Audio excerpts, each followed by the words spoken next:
مش في مصر بس بيقولوا شبه له.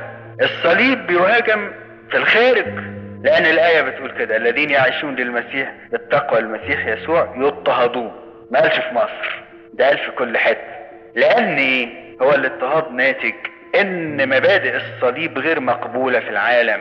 المسيح بيقول لي تبارك اللي يلعنك، لا لا لا لا لا، دي وصيه صعبه قوي. المسيح بيقول لي افرح وتهلل وشيل الصليب بتاعك. اقول لا، ده كلام صعب. طب وفين الصليب بتاع المسيح؟ لا انا معاش.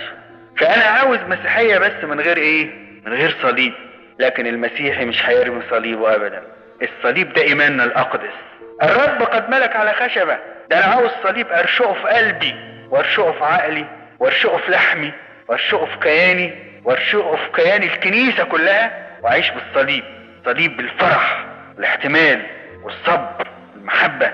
صليب المسيح، الصليب اللي بيه غلبهم.